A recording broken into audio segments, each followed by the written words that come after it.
When you're fishing with a dry fly, there is a few key elements that's very crucial to your fishing. One of them is of course the line. The fly line is one of the most important things about your fly fishing in general, but especially for dry fly fishing.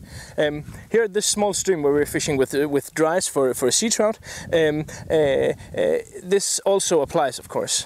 What you need to be concerned about when fishing with dry flies is often you need a line that has a longer belly than your standard WF lines or your shooting heads. This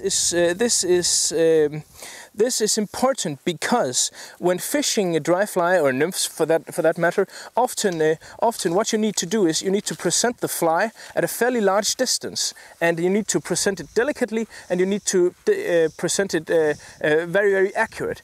And if you have, let's say, a fly line with a belly that's approximately 9 meters long, as most of the shorter heads, then you would, if you say the fish is 15 meters out, you would have to shoot the last 6 meters of fly line. Of course you can do that, and you can do this with some accuracy, but if you have a fly line like this one I'm using here, the Rio Gold, that has a belly that is 14 meters long, what you get is you don't have to shoot as much line, so you can actually have the correct amount of line, hold it in the air while casting, while adjusting, and then when you have exactly where you want your fly to be, you don't have to shoot as much line. So fishing dry fly, I would definitely recommend a specialty fly line, or at least a fly line if you're fishing solely with the dries. A fly line that has a longer belly. The longer belly will help you immensely.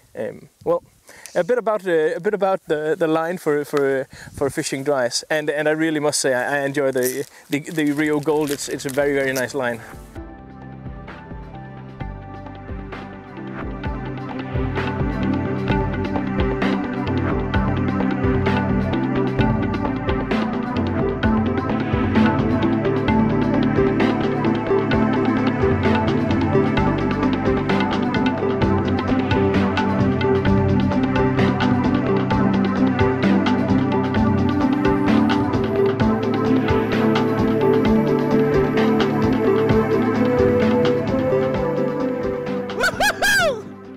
As I told you before, I discussed a little about the fly line. Another thing that's very important when fishing dries, and fishing this type of dry fly fishing in particular, is your leader. The type of leader I use for this is, since we use fairly large flies for these sea trouts on the dry, I use a 9 feet monofilament leader, and I extend this with about 3 feet of fluorocarbon in 0.20. So about a 9 feet long monofilament leader that ends in approximately 0.23 or something like that, and then about a meter or something like that in 0.20.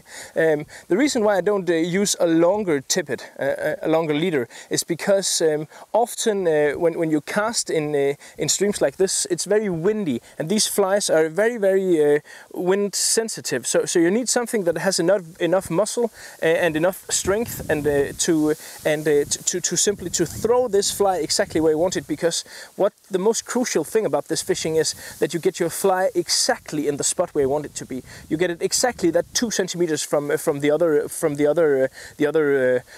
what's that called, the other side of the river. You get it 2 centimeters from that weed bed or something like that, because those 2 centimeters, as close as you can get to the actual spot where the fish is laying, the better your chances for you to get the fish to actually rise and grab this fly. So do not overthink this. Do it simple, and do not make it too light. Also, the fish are big.